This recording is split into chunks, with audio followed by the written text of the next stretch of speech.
Bienvenidos a Verbum Podcast. Como conocen, Verbum es la fuente de información que todas las semanas analiza los temas domésticos e internacionales que nos ocupan. Recuerda suscribirte a nuestro programa en YouTube, a nuestro canal debo decir, y a nuestras redes sociales en Facebook, Twitter e Instagram, donde sorpresivamente ya estamos casi llegando a los 1000 en Twitter y en Facebook también, así que agradecemos a toda nuestra audiencia, sobre todo a los internacionales, que hemos recibido también varios feedbacks de nuestros amigos en Brasil, después de nuestro último podcast relacionado sobre la elección que hubo en las semanas anteriores. Como de costumbre, hoy nos acompaña el profesor José Rivera. Bienvenido nuevamente, profesor. Muchas gracias, José Enrique. Me place mucho oír esas noticias de que estamos creciendo como concepto. Así es. Y de igual forma, también estamos en Spotify, que eso siempre se me olvida, pero estamos ahí disponibles en Spotify. Bueno, el día de martes, 7 de noviembre, se llevó la elección de lo que se llama medio término, midterms, en Estados Unidos para el Congreso, el Senado y distintas candidaturas a gobernador de cada estado, y de igual manera incluyendo jueces de distintos niveles, tanto jueces de primera instancia como apelativos estatales y de Supremo estatal. Así que esta elección estuvo marcada por múltiples matices, diría yo, personalistas entre los candidatos, sobre todo por la facción del ala republicana dura, conservadora, versus la administración Biden. Y de igual manera, tenemos también que el Congreso, al haber estado dominado por el Partido Demócrata, pues ciertamente hubo un cambio, y en el Senado también. Así que, profesor, nos gustaría que nos explique qué fue lo que ocurrió ayer y el impacto que eso tiene en la población estadounidense y en Puerto Rico. Claro que sí. Por lo menos hasta el momento, cuando yo me acosté a las 3 de la mañana de anoche mirando los resultados, el clima era uno de enorme incertidumbre. No cabía la menor duda de que los demócratas iban a recibir un golpe contundente, como es costumbre, como es la tendencia. Luego del inicio de una administración, los próximos 2 años son determinantes, y generalmente sienten o reciben la antipatía de aquellos que son receptores de las medidas que implementan. La frustración con las divisiones de los demócratas, y también la frustración con la figura del presidente Biden, que es lo que llamamos un elder statesman, ¿no? un hombre de estado anciano, y las divisiones profundas entre el campo demócrata provocaron una antipatía enorme hacia el partido y hacia la figura del presidente. Sin embargo, todavía estamos pendientes al hecho de que muchos de las carreras todavía no se han determinado, y una serie de respuestas en términos de qué es lo que va a pasar con la administración Biden si entran los republicanos. ¿Qué es lo que está, por lo menos qué es lo que está en juego? Primero, la agenda legislativa de Biden. Aún con una mayoría reducida en Senado y Cámara, va a ser muy difícil. Los republicanos utilizan mucho el filibusterismo, ¿verdad? El filibuster, para tratar de retrasar estas medidas. Las diferencias entre los distintos campos demócratas no se han resuelto. Sobre todo esa ala bien progresista del Partido Demócrata, que no está dispuesta quizás a llegar a algún tipo de compromiso en su agenda, ¿no? Ellos quieren un 100% de su agenda, sin embargo, y posiblemente se pueda llegar a un 60, un 65, un 75% de esa agenda, que es mejor que nada. Y también la posición de los demócratas cara al 2024 estuvo en juego en este momento. El nombramiento de funcionarios a jueces y a funcionarios y jueces si los demócratas perdieran el Senado, y en el caso de la Cámara el control del presupuesto, y claro está la figura de Biden como político y líder del Partido Demócrata. Ciertamente el castigo vino, pero no fue o no tuvo, debo decir, la contundencia que se esperaba, o por lo menos en el imaginario de los republicanos, sus adversarios políticos. Eso iba precisamente a preguntar, porque si hay incertidumbre hasta el momento con las candidaturas en términos de, inclusive me parece que va a haber una nueva elección en un estado que no recuerdo el nombre ahora, sí. Lo leí antes de entrar ahora, es decir, que no hubo lo que se esperaba por el Partido Republicano, que iba a ser una supuesta ola en este caso roja, ¿verdad? Porque ese es el color distintivo. Usted también, profesor, mencionó algo del filibusterismo. Para que la gente pues entienda el concepto, básicamente eso se permite en el Senado de Estados Unidos, única y exclusivamente, y es una forma de, en cierta medida, dilatar el proceso para cuando alguien someta la enmienda de la enmienda, como le llaman a veces en el floor, pues se acaba el debate y ahí queda la medida, y obviamente murió la medida y no llegó a ningún sitio. Por darles un ejemplo, un senador que una vez leyó una Biblia hasta que alguien pues hizo la expresión de que había que moverse a otro tema y ahí quedó todo. Eso es lo que es el filibusterismo y lamentablemente es lo que se ha utilizado para obstaculizar muchas medidas. Profesor, hay también algo que me gustaría que nos analice en términos de los issues sociales. El porciento de votación en Estados Unidos es bien bajo en comparación con otros países. Pero ahora notamos un cambio. Nos gustaría que nos explique ese cambio de ese interés de la gente ahora en asuntos sociales, como son el aborto, el control de armas, claro. Y cómo esta elección impacta a esos asuntos que están siempre en controversia. Definitivamente, y quiero empezar, ¿verdad?, quizás por lo más sencillo, el mensaje tipo Doomsday que trajeron los demócratas caló profundo en los temores y en las ansiedades de una parte del electorado. El hecho de haber subvertido, ¿verdad?, esa decisión de Roe versus Wade impactó mucho en el imaginario y en la pretensión de salud reproductiva de las mujeres en los Estados Unidos, aún en aquellas de estados conservadores que recibían de manera precaria servicios y cuidados de salud reproductiva que poco a poco se iban reduciendo gracias a que las legislaturas estatales estaban restringiendo el acceso a esos servicios y cuidados de salud reproductiva o aborto. Y ciertamente eso impactó muchísimo, sobre todo en las mujeres que viven en los suburbios, las mujeres de las ciudades y mujeres que se han beneficiado de ese tipo de política salubrista que permite en ese sentido un mayor control sobre sus cuerpos. Tal vez no te lo digan directamente aquellas que viven en estados conservadores, pero ciertamente el beneficio está allí. El otro elemento del control de armas, que se ha convertido en un debate polarizado y hasta cierto punto estéril, también caló hondo en ese imaginario, en esas ansiedades de los electores estadounidenses, sobre todo porque ni siquiera el campo republicano considera lo que podríamos decir una política sensible, un estatuto sensible de background checks universales que permita o que niegue a aquellos sujetos potencialmente peligrosos tener armas de fuego. Y claro está, regular el acceso a ciertas armas que realmente están destinadas a los cuerpos de seguridad, sean policías o sean fuerzas armadas. De nuevo, ¿verdad? Usted puede afirmar su derecho a portar armas, a tener y portar armas, pero o sea, hay una diferencia entre tener una pistola, un revólver, un rifle de bajo calibre que un rifle automático que se utiliza para un propósito específico. Así que es importante hacer notar eso.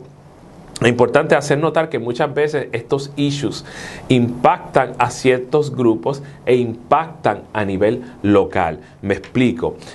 Muchas veces vemos a los Estados Unidos en este conglomerado a nivel nacional, lo vemos de manera holística. Sin embargo, el sistema político de los Estados Unidos es mucho más complejo. Estamos hablando de 50 gobiernos estatales, además del gobierno federal. Estamos hablando de gobiernos de ciudad, de municipios, de condados. Y esa complejidad está ahí y muchas veces existen excepciones a las reglas y transformaciones que nosotros nunca vemos y que los medios no necesariamente reseñan con regularidad, como por ejemplo el hecho de que Kentucky negó una medida antiabortista en este momento, o que Vermont aprobó y puso en su estatuto, ¿verdad?, en su magna carta, el derecho y el acceso al aborto, o fenómenos también como el condado de Miami-Dade, que por 2 décadas ha sido demócrata y que ahora se virtió hacia los republicanos y fue clave en la elección de Ron DeSantis en el estado de la Florida.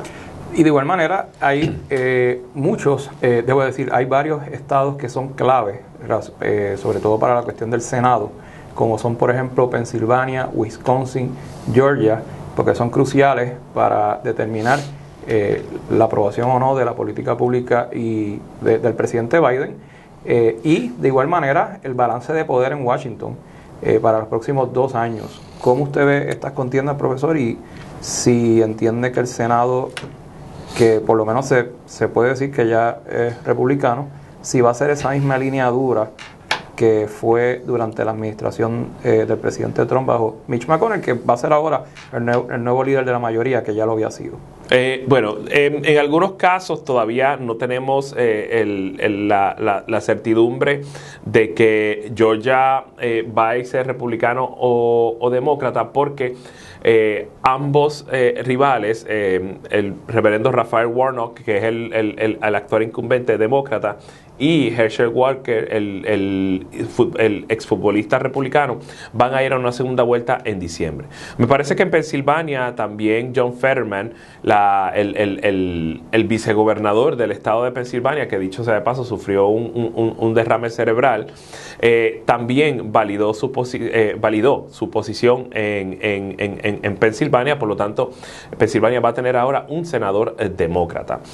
Todavía no sabemos si Wisconsin, por ejemplo, Mandela Barnes va a dominar, pero ciertamente todo lo que necesita todo lo que necesitan los republicanos en el Senado es un solo escaño.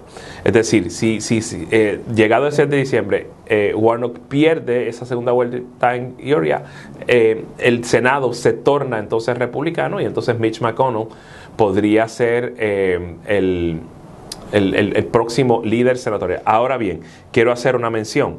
La campaña senatorial la campaña senatorial republicana fue trabajada muy efectivamente por el senador de la Florida, Rick Scott.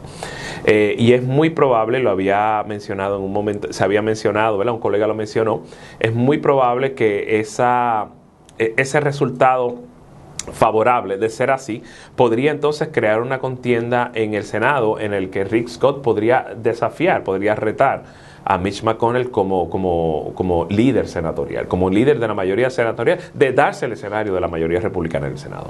Y el fenómeno, ya yéndonos a los gobiernos estatales, la elección de Ron DeSantis en Florida, ha puesto en cierta medida en jaque a los seguidores del presidente Trump, aunque muchos de ellos coinciden en un montón de asuntos. Pero el hecho de que este gobernador haya sacado una mayoría considerable, ¿lo perfila o lo ajusta para la próxima elección como candidato a retar al presidente Trump? Sí, José Enrique, la respuesta corta a tu pregunta es sí. Definitivamente la victoria contundente de Ron DeSantis frente a Charlie Crist en la elección por la gobernación de la Florida no solamente lo eleva a una prominencia a nivel estatal, sino que le da mucha exposición a nivel nacional, y es muy probable que utilice eso como una plataforma de lanzamiento, punta de lanza, si lo queremos llamar así, para posiblemente lanzar su candidatura y de ser así en ese escenario, simple y sencillamente retar a Donald Trump en una primaria. Viéndolo de otra manera, hay operativos republicanos que consideran que Ron DeSantis puede ser una versión mejorada de lo que es Trump, y menos dada a la cuestión del narcisismo. Si algo podemos observar es que el hombre, es decir, el expresidente Donald Trump habla de sí mismo, una cosa es él y una cosa es el Partido Republicano, y una cosa es el Partido Republicano dirigido por él o montándose en esa ola. Sin embargo, Ron DeSantis no tiene esto. Aparte de eso, ya tiene una trayectoria de 4 años como gobernador de de la Florida. Si se postula y gana, serían entonces 6 años.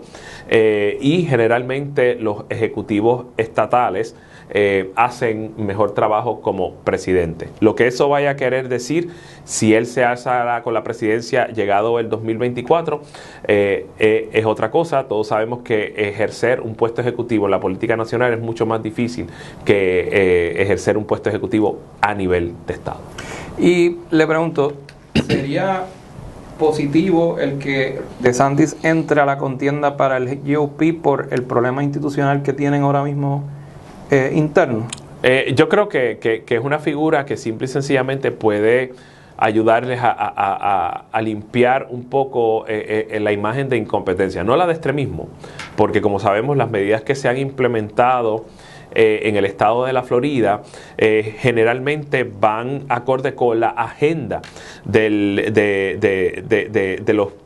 ese grupo, de esa facción conservadora, ultraconservadora y cristiano nacionalista del Partido Republicano, con la que DeSantis simpatiza y que probablemente va a implementar si se hace con la presidencia de los Estados Unidos. Conocemos que es un grupo, ¿verdad? Estos conservadores, estos ultraconservadores religiosos son muy disciplinados, son muy media savvy, tienen muy buena destreza en términos del manejo de sus redes sociales. Así que probablemente estamos hablando de que una vez salgan de la imagen turbia de Trump y Ron DeSantis se alce con la candidatura, podríamos entonces estar en una contienda en donde el candidato sea prácticamente intachable en términos de su récord de su récord profesional y su récord ejecutivo. Ahora, moviéndonos a los perfiles demográficos de los votantes, porque eso siempre me ha llamado la atención. Obviamente los porcientos en Estados Unidos pues no son altos. ¿Cómo usted ve la participación de la generación Z en esta última elección y si en efecto ha habido un aumento en la tasa de votantes? Sí, bueno, por lo menos en algunas jurisdicciones como Wisconsin vimos votantes de la generación Z, la tasa aumentó en poco más de 300%, igualmente los afroestadounidenses, igualmente las mujeres, ya esos estaban en los medianos altos 100. Me parece que esos niveles de participación son muy importantes. Creo que es indicativo de que por lo menos esa parte de la generación Z, los centennials, que ya llegaron a la mayoría de edad y están cualificados para inscribirse y votar, se están envolviendo en los asuntos públicos, y estos posiblemente en conjunto con los afroestadounidenses que se envolvieron en la votación, en conjunto con las mujeres, sobre todo mujeres que viven en suburbios, simple y sencillamente le negaron a través de su participación electoral la victoria contundente que los republicanos esperaban. Así que si el patrón se mantiene, porque puede haber sido un glitch, puede haber sido una excepción que tal vez pruebe la regla, pero si el patrón se mantuviera, entonces podríamos ver unos resultados interesantes llegado el 2024. Y eso es la importancia de mantenerse informado, sobre todo en Verbum, porque aquí la educación siempre está de moda y sobre todo tenemos los datos más, diría yo, precisos y sobre todo también la historia, y tratamos de documentar todo lo que ocurre en esta elección y en las próximas que vengan. Gracias, profesor. ¿Cómo no? Recuerden suscribirse a nuestro canal en YouTube, dándole a la campanita, y de igual forma acceder a los cursos de educación jurídica continua accesibles a todo el público en general, on demand, es decir, en el momento, y aprobados por el Tribunal Supremo de Puerto Rico en www.verbumpr.com. Hasta la próxima. Hasta la próxima. Dale like, follow y subscribe. Gracias. Ay,